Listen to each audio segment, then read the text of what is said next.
Since 2011, American Giant has been making everyday clothing with extraordinary effort. Not in far-off factories, but right here in the USA. We obsess over fabrics, fit, and details, because if you're going to wear it every day, it should feel great and last for years. From the cut of a hoodie to the finishing of a seam, nothing is overlooked. Our supply chain is tight-knit and local, which means less crisscrossing the country and more care in every step.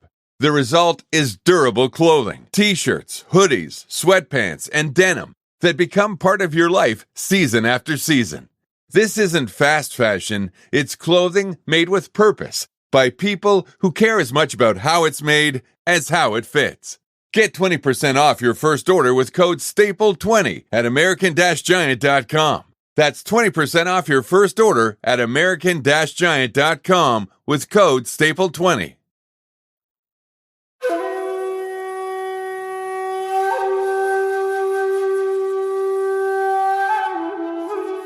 If you've struggled with stress, balance, or burnout, and simply feel discouraged or even defeated, and if you're ready to move from force to flow and enjoy ultimate Zen success in your career, health, or relationships, then the Zen Success Show is for you. Your host, Carissa Sims, is an entrepreneur, corporate consultant, best-selling author, meditation teacher, and healer who has found her own Zen success. Here's your host, Carissa Sims.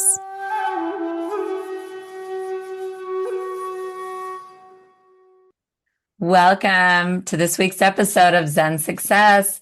Today, I have the pleasure of speaking with Cathy Yuhas. Hi, Cathy. Hi. With over 36 years of experience as a registered nurse and a certified death doula, Cathy has dedicated her career to transforming how we approach death, dying, and end-of-life care. As the founder of Dying Matters, LLC, she educates, supports, and guides individuals and families through one of life's most profound transitions. Through her compassionate presence and expertise, Cathy empowers people to make informed, meaningful choices that honor their values and wishes at the end of their life. As an educator and advocate, Cathy is now bringing her insights to a wider audience with the release of her upcoming book. And it is released now, right? Not till September 17th. We're Oh, about a week September out. 17th. Yeah. Okay, wonderful. Coming soon, though. Through storytelling, practical wisdom, and deep heart-centered guidance, she offers a roadmap for navigating end of life with dignity, clarity, and peace. Whether leading workshops, speaking at events, or working one-on-one, Cathy is committed to reshaping the conversation around death, making it less feared, more understood, and ultimately an honored part of the human experience. So happy to be here with you, Cathy. Thank you so much for having me. Yes, my pleasure. And I'd love to hear more about how you got into nursing and your journey. Well, wow, it's been a long 36 years, but I've always sort of been connected to the medical world and became an RN in 1989, a little bit later after I had had children already. And I've done just about everything in nursing that you can think of, including ICU, critical care, ER, dialysis. But my favorites were always the operating room and home care and hospice. Both of those can be really demanding, and there's a high rate of burnout in both of those. So I would kind of bounce back and forth between the two. And then one day I started thinking about my retirement plans, and that's when I decided to become a death doula. Mm. Did that allow you some flexibility? I mean, how did you go from being an RN to being a death doula? Did you feel like you didn't have to work as many hours? Well, yes, and I think just because there's a lot of entrepreneurs in my family, and I've also been a massage therapist. I was for 18 years. I love working out of my home. I love that flexibility, and being in control of my own destiny and not having to punch a clock. However, it was my sister And in thinking about my retirement plans, I knew I wasn't going to be able to sit still for long. So my sister was the one who introduced me to the concept of a death doula. And I listened to Suzanne O'Brien's, she has a 90-minute free education on death and dying and how to help people at the end of life. So I listened to that and immediately something just clicked for me. And I said, this is it. This is what I want to do. So I went through the process of getting two different certifications, and then started setting up my business. And then what happened was my dad died. Oh, So I went into a really deep, it didn't launch, right away. And I went into sort of a deep place of grief. And that took some time. And while I was in that place of grief, I started thinking about all the things I had learned while I was getting my certification, starting with grief and other loss and all things death and dying. So while I was kind of trying to climb out of that hole of grief, I thought about those insights and what am I going to do with this? So I decided I'm going to start with community education because I'm not going to lie. When you say the word death and dying to people, they roll their eyes, roll back in their head, or they run the other way, or they cover their ears. Nobody wants to address this topic. So I started doing. I created a 6-week workshop and had 6 different topics and sort of led people through that process. And in that process, I said, "Oh my gosh, I've got material for a book here." So that's kind of where it got started. oh, wonderful. And I really like the colors and your logo of Dying Matters. How did you come up with that? The logo Dying Matters was interesting. I started working with a local artist here, but I couldn't quite get my concept across to her. So Cheyenne, my other publisher, said, go on Fiverr, believe it or not. And I connected with somebody who it was just immediate with her, and she created that. And I said, that's it.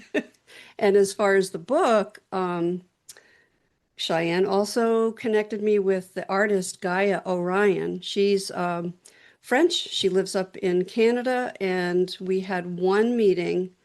And her first concept, it wasn't quite fitting with what I wanted. And so when I just gave her some other prompts about, community and guiding people through the process of death and there's also the spiritual side and the people on the other side, if you have that belief waiting for us.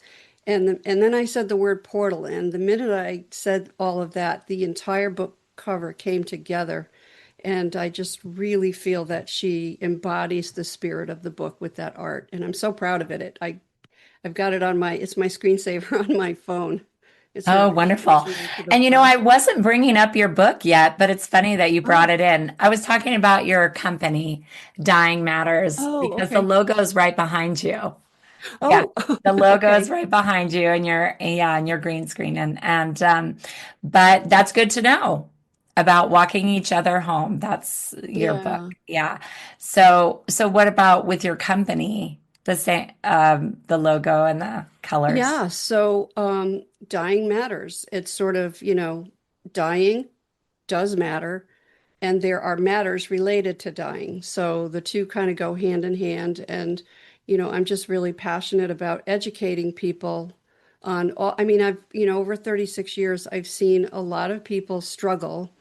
And most people, they just get to that point of life, whether it's a caregiver with their family member or the dying person themselves, and they get to that point and suddenly it's a surprise.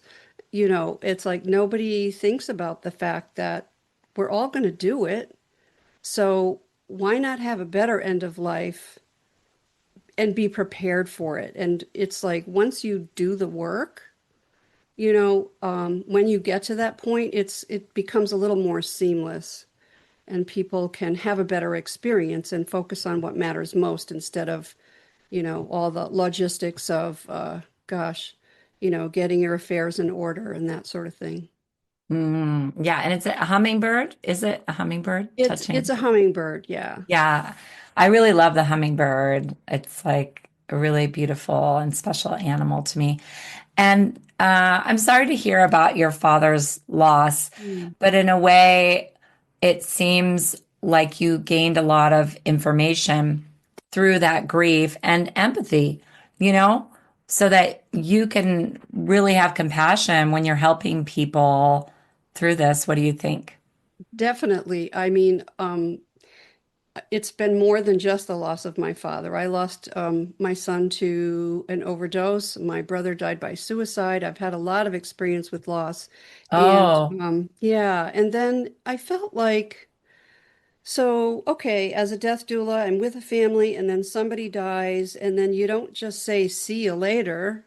I mean, when somebody has hospice, they get a follow-up card in the mail once a month for about a year, just checking in with people. And I thought, I need to have more education on that. So I actually did go take David Kessler's educator course.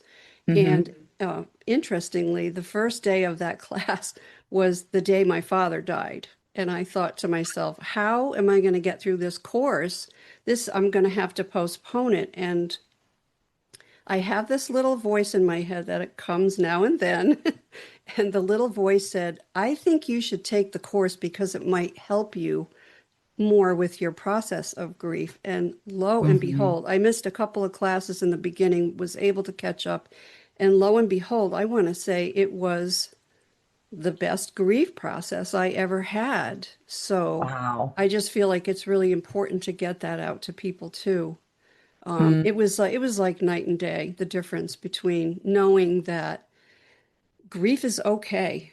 Grief doesn't go away. We learn to grow around grief. We always carry that with us. I think there's a sculpture that I've seen on social media, and it's of a metal sculpture of a person sitting on a park bench with, their face in their hands, and in the middle of their chest is just an open hole. And I think that really embodies how we learn to grow around grief. And that Mm. it should be, socially acceptable to grieve for as long as you need to. I mean, when you go to work, what do? You can have 3 days off to grieve, and then you got to come back to work. I think our culture needs a little more education about that, and a little more compassion. Hmm.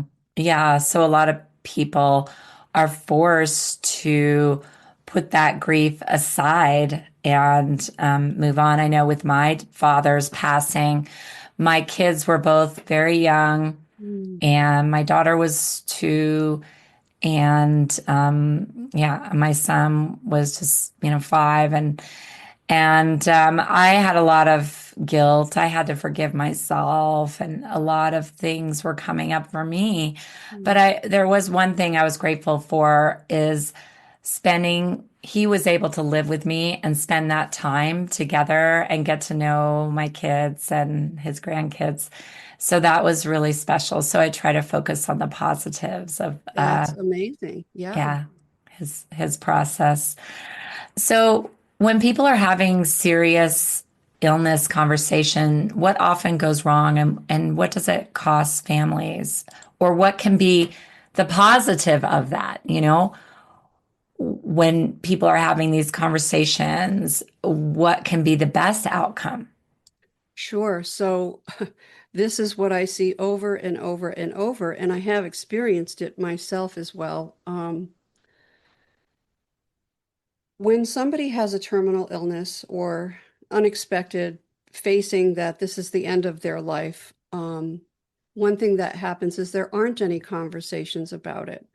Um, I am really super passionate that everyone, if you're 18 or older, should have an advance directive.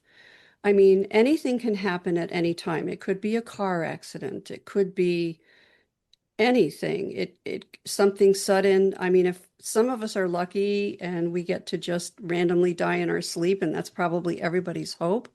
But what happens is when you don't make choices and let your family know what your healthcare wishes are, should you reach that point, there's a lot of infighting and there's a lot of people making decisions based on their own agenda instead of what the person might have wanted.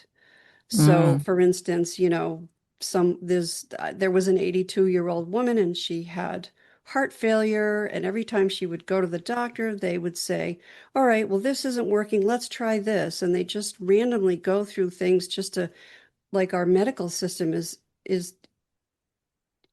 to push people to live longer, but no one asks the question, what does quality of life mean for you? What does a good day look like to you? Because honestly, I've seen this a lot too. Death is not the worst case scenario for some people, people with chronic pain, people that have chronic illnesses that, just get to the point where they don't want to burden their families anymore. So I think it's important that we let our families know, uh, what our wishes are.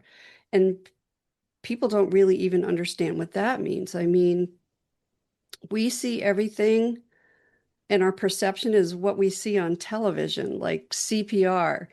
They have a few chest compressions and a shock and they're up and talking. And it's like, that's not reality. And, or people get a cancer treatment and suddenly, they're back to normal. That's not our reality. And so it's important for those conversations to take place because, for instance, the 82-year-old with the heart thing, that person didn't have her wishes known, collapsed, and then she, went to the ER and they did all of the things that they do, and she ended up um, having her heart shocked, being intubated with a breathing tube, put on a ventilator, and she never woke up and then died 3 days later. And Mm. so the cost for the family is that had they known what her wishes were, I mean, two of the daughters said, we had to try everything. We had to do everything that we could. And the other daughter, who knew her better, said, she wouldn't have wanted this. So it's important to have those conversations ahead of time because the daughters were left with losing time from work, transportation, and then grief and a lot of anger afterwards, where the better case scenario would be if she had put her wishes in, and if those were her wishes, great. But if those were not her wishes, and maybe, Sunday pancakes with the grandkids was her wishes, or that's what a good day looked like for her, her care could have been based on those wishes. So I think that's where the conversation needs to start. Yeah, that makes sense. Yeah, my uncle died last week, a couple weeks ago, and the quality of life that he would have had would have been just almost non-existent.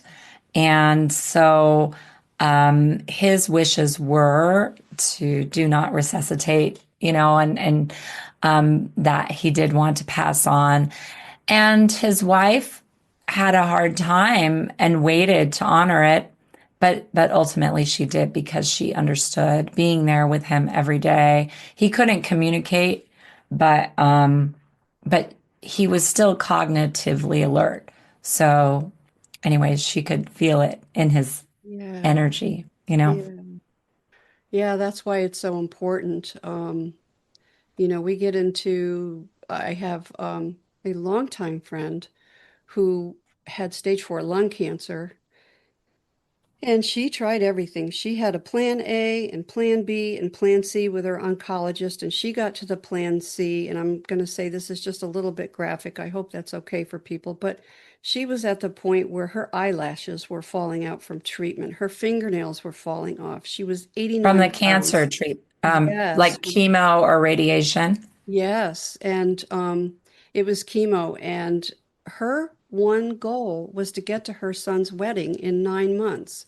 So I said gently, I said, well, okay, do you think that the chemo is helping you get to your goal? Because she knows what she feels inside of her body, and the other part of it was, she had intractable diarrhea, so she couldn't leave the house and be with her friends. So then I also gently said, well, what if you were to consider hospice, where they're going to control your pain, you're going to have a better quality of life, and that might help you get to your goal of being at your son's wedding. And she decided to do that. And it's just hard for me to tell this story without crying.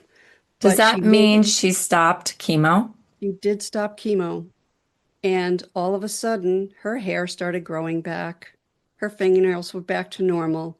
She could leave the house and hang out with her friends. And she did make it to her son's wedding. And if I could paint this picture of this tiny little blonde girl, and like I said, her hair started to grow back, and it was spiky blonde, and she was Irish, and she had an emerald green gown. And I have this video of her son picking her up at the wedding and just twirling her around. And, there wasn't a dry eye in the place. So she reached that goal. And then she lived for another 3 months and then passed peacefully surrounded by her family.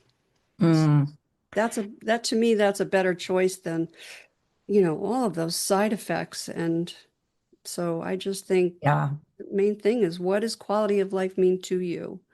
Yeah, that's a good point. I have a strong opinion about chemo because my father died from the chemo, not cancer. So, Oh, yeah. Yeah, but anyway, that's why I needed to forgive myself, about not having the strength, the inner strength to fight the medical system to stop it. mm, Mhm. mm. Yeah. Yeah, sometimes I will try to guide people or say, listen, I'll come to you to your doctor's office. There's a list of questions like, what does Hmm. my diagnosis mean to me? What will the side effects be? What Hmm. would happen if I don't have treatment? What would that look like? Yeah, the But different scenarios. That's yeah. great. Hmm. So, yeah, I think, I'm just going to say this out loud. Doctors are people too. And I think they're afraid to dash people's hopes. Nobody wants us to shoot down somebody's hope. Um, but Of also, course. I yeah, agree. I agree. So sometimes they'll say the worst case scenario, but it may not be the truth, right? exactly, exactly. And I think I'm getting ready to develop a keynote on this subject, and I want to get out there and start talking to doctors about, listen, we need to have a more realistic conversation with people. It's fair. It's only fair to them because when I think I say this in the book that when you don't tell people the truth, you rob them of the last quality moments that they could have with their family. Yeah. So, I mean, wouldn't everybody agree that being with family, well, okay, maybe not everybody if you have a dysfunctional family, but most people would Right. But agree. right, right. That's Yeah, true. yeah. Or friends or whatever it Hmm. means to you, or Hmm. even just being out in nature, or Exactly. being with yourself, like reading or Hmm. enjoying life. So, since you've talked about your book, let's talk about that, walking each other home. What was the moment that made you say, I need to write this book? Oh, that's a good question. I think the moment came when I was going through that process of grieving my dad and coming up with the workshop um, thing. And after I had done the first workshop, I realized, I mean, I had about 7 participants, but I suddenly was feeling like I'm not getting the word out enough. And what can I do and how can I do that? And then there's that little voice again. It said, you could write a book. So I started doing that. I took the workshop material and started turning that into um, like a roadmap for people through my own Yeah. experiences and 36 years of watching people go through this. And, everybody could use this book. You don't have to be close to dying. And that's the whole point that you're saying. I mean, because you've had a lot of death around you and maybe surprising, right? Yes, yeah. I Not think that it unexpected. is for everybody. I mean, we're all going to face this moment at some time in our life, and I think the better prepared we are for it, the better off we'll be. Hmm. Yeah, that makes sense. What are some of the tips? You said an advanced care directive. Is that power of medical attorney? So it is. There's two parts to an advance directive. One is your living will, where you talk about all the things like CPR, artificial nutrition, feeding tube. Like, I don't know about you, but when I'm 82 and sick, I don't want someone to put a feeding tube in my stomach. I mean, but Mm, you have to make those decisions. I'm And okay with that. yeah, okay. Yeah. All right. Well, it depends on the condition you have. Yeah, that's So, true. yeah, You like never know at the time. yeah, I did have a friend who had that, and he lived many years with that feeding tube, and he was a musician, and he could still continue to do his thing until the end. So, yeah, I mean, but people have, that's personal for everyone. Yeah. Um, and so there's that part. And the second part of the advance directive is what they call a healthcare proxy. In Connecticut, we call it a healthcare representative. So that is a person that you designate to make sure that your wishes are followed. It doesn't have to be your spouse. Some people think it has to be your spouse, but that person might not be the best person because maybe they're too emotional about it and they might not make the best decisions. But the good news is that you have made the decisions and their only job is to make sure that they're followed. So they're like your fierce advocate when it comes to that. So it should be somebody who's on board. You have to have a conversation with them. So you can't just say, I'm going to make that person my healthcare proxy and then spring it on them when the time comes. So it's good to have a conversation about that. So those are the two parts to that. Hmm. Yeah. And is that important to do with a licensed professional? Like, do you help people with that? Do you do private consults? Or what's the best way for people to do that piece? So the thing about an advance directive is it is a legally valid tool. You can write one on the back of a napkin as long as it's as long as Oh it's my God. witnessed by a couple of people. It has to be two people, and every You have to state have has two different signatures. rules. Yeah, every Okay. state has different rules. So some require notarization by two people, some, I Yeah. mean, notarization and then witnessed by two people. In Connecticut, you don't have to have it notarized, but it needs two witnesses. So I always tell the snowbirds or people who travel, 6 months at one place and 6 months at the other, know your state's law. And in the worst case scenario, have them witnessed by two people and have it notarized. That way you're kind of covered. But yes, I do that for people. That's one of the things I'm really passionate about because I've seen families go through that struggle of fighting Yeah. over, you know, what mom would have wanted because everybody it's coming from their own agenda instead of Yeah. mom's agenda. And do you see, okay, now this is a touchy subject, but do you see if there's a lot of money or inheritance, does it get even touchier? Oh, definitely. Definitely. I can Money only changes imagine. everything.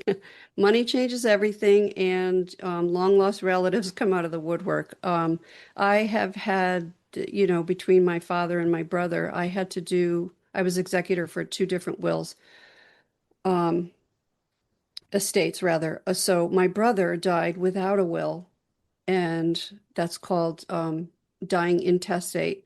And my father had a will, and boy, the difference is night and day. My brother didn't have a lot of property, but he had started to make a will, but then he never executed it. He never signed it. So that process, when you go through the probate process, is quite different. It's a little lengthier. There's a little more involved with that. And then people should know that there are laws, depending on where you live, about who is the successors, the next person in line. So, it's usually spouses is the next, and then children, and then it goes on Mhm. from there. So each state is different. And my father, who died with a will, he had laid it all out, what he wanted done, what was going to happen. And that process for me was so much easier than my brother. So. Mm. Yeah, that makes sense. Well, what are some of the biggest challenges you see with those who've received a diagnosis of a terminal illness? Yeah, I think I alluded earlier to the fact that when somebody gets a terminal diagnosis, first of all, It's a huge shock. Your world kind of stops, and I think once that initial shock is over, you kind of get really clear about what's important to you and what you want in your life. But I think the other thing is that in the medical world, this machine kind of kicks in, and it's like, okay, we're going to do these tests, and you're going to go have this lab work done, and it's almost as though you're on this conveyor belt of this is what we're going to do, but nobody stops to say, what do you want? And so that's that part about doctors. I think doctors have the responsibility to give all of the information out. Um, One thing that I came across was there's a group in Wisconsin that developed this worst case, best case scenario, which I really love this model. So, an example is that I give in the book is that, there's a person who has many illnesses, breathing troubles, heart troubles, but then he needs surgery. So the doctor can lay it out, and if you have surgery, this is the best case scenario.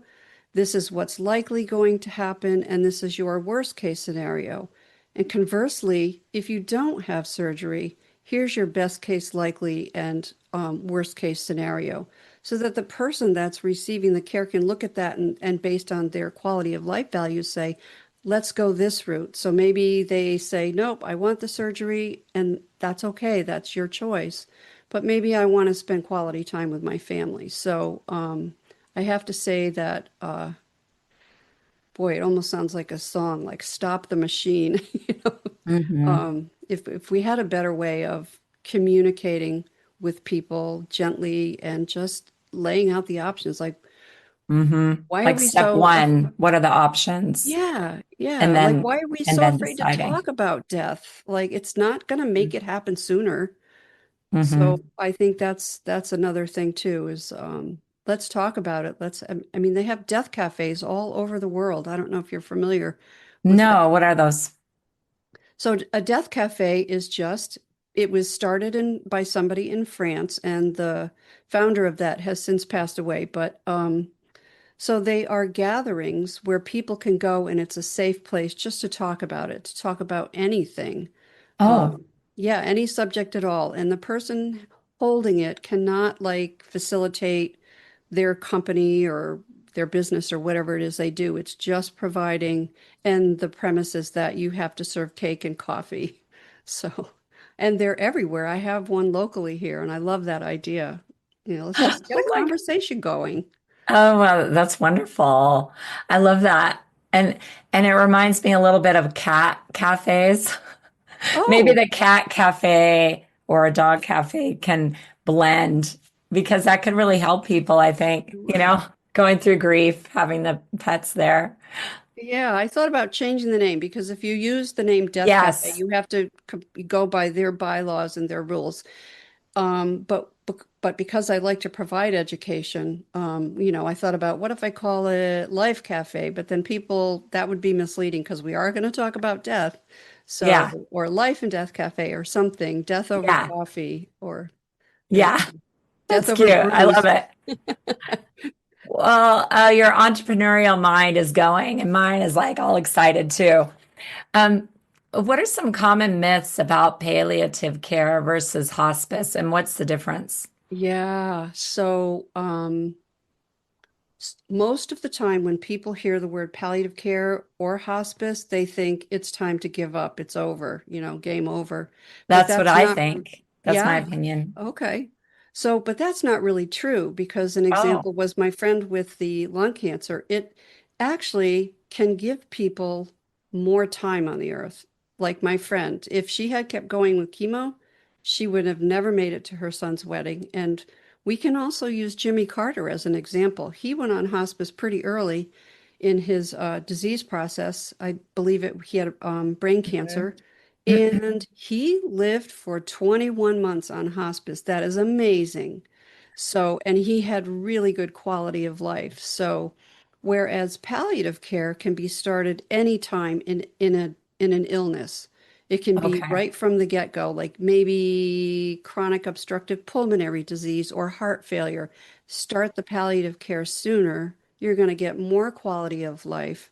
And when options run out on that, then you can just sort of segue into hospice, which is just like a continuum of care. So, whereas palliative care treats a person at an illness anytime, hospice is reserved for when it's you're getting to the end, and it could be a seamless process, and I think it should be started a lot sooner. That's interesting. Yeah, my friend's dad was on hospice. The doctors, the medical team said, okay, now you can go home to die. Mhm. We'll put you on hospice. And oh my gosh, he's still alive. And it's been over a year. Oh, it's been a year and a half. Yeah, I it's love been that. a year and a half. And so I think something shifted in his consciousness. And, he wasn't taking the medication anymore. So he was like maybe more clean and he was walking every day. He just was like living life to the fullest, Mm, you know? yeah. So anyway, that was really interesting. So how do you invite meaning or spirituality into the room without imposing your own beliefs? And by the way, what are your beliefs? So I'd love to get your opinion on that. Sure. I'll start first with as a death doula, it's not our job to impose our agenda or our beliefs on anyone. And the saying is that we meet people where they're at. So if somebody were to say they were afraid of dying, we might start the conversation, well, what is your fear about it? What do you think is going to happen? What are you afraid of? And other things we can do is lean into uh, having them explore that a little bit further. Tell me more about that, and then if they happen to be religious, we can say, well, what did your faith teach you about this time? What can you draw from that? Or if a person is spiritual, you could say, this is more of a transition to another place, to another time, to a different life. And so, on that note, because I'm a nurse and a science person, that physics saying that matter doesn't um, go away, it just changes form. So my belief is that there we go to the other side. There is, like on my book cover, there are people waiting there for us, and we can evolve. I mean, I don't have all the answers, obviously, but I do believe that we cross over the veil into another space and time. I'm a big, huge believer in quantum physics and quantum theory, and a big meditator. And so, Well, I think that's really beautiful and that I share those beliefs. And it makes me not afraid of dying.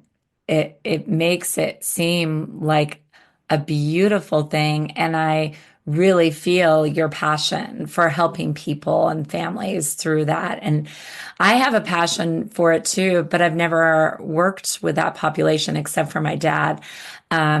So maybe someday I will as well. But I come from that spiritual healer place where I want to cleanse everything, forgive, come from a pure spirit so that when they cross over, they can come back to the next life. I believe in reincarnation as a pure soul and yeah, and make it beautiful. But anyway. I love that. So you already have a lot of the qualities of a death doula.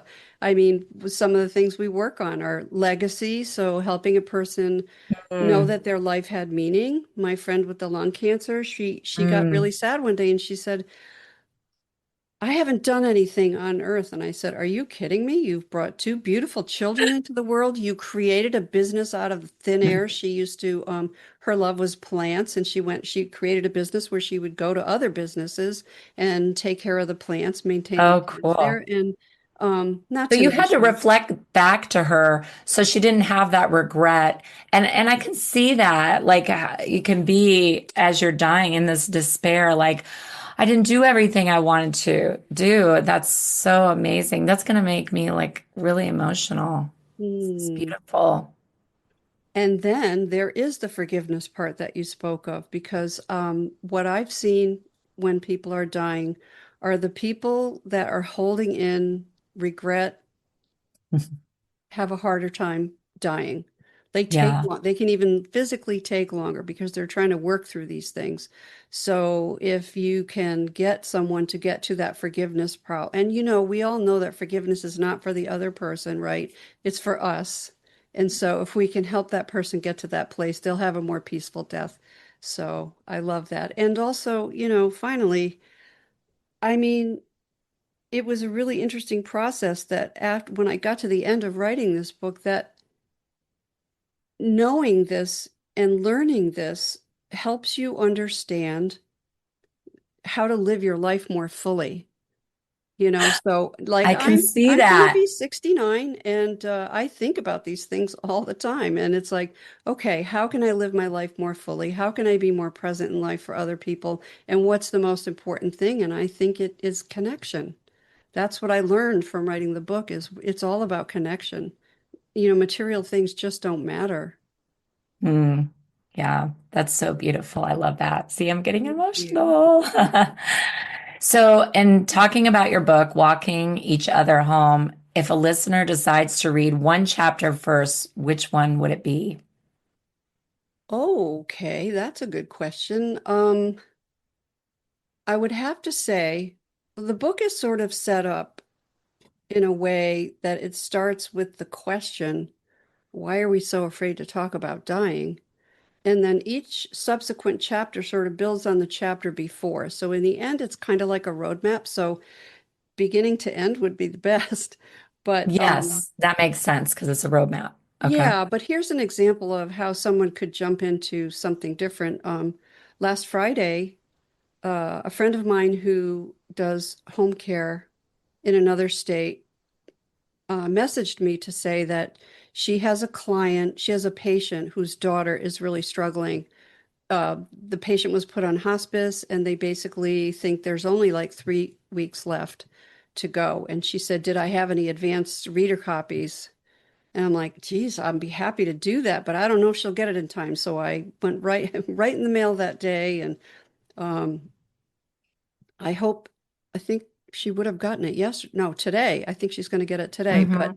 I think that she might jump into the chapter 8, and it's titled When Death Comes. So she might Okay. want to know about what is the physiology, what does the dying look like? Because it isn't what, Yeah. we see on TV. Yeah, that's There's fascinating. So it just depends on where you're at in the Yeah, process. Hmm. yeah. And so hopefully she gets a chance to read that and doesn't start from start to beginning.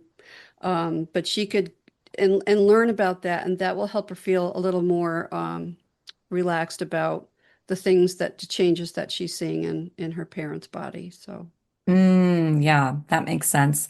So, what is Zen success to you, Kathy? oh, wow. Well, Zen to me means peace and presence.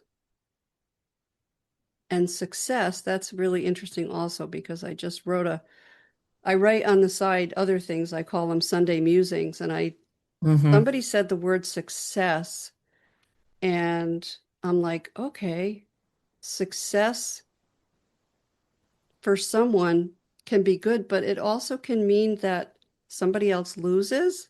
So how can we turn that around and maybe thriving? So success to me, okay, Zen success, thriving in peaceful presence.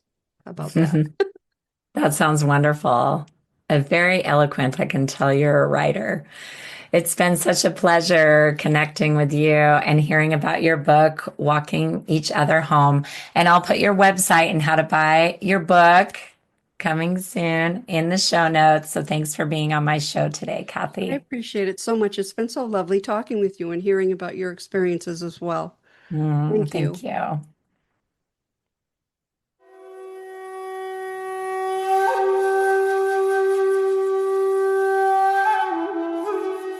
That's it for today's episode of Zen Success.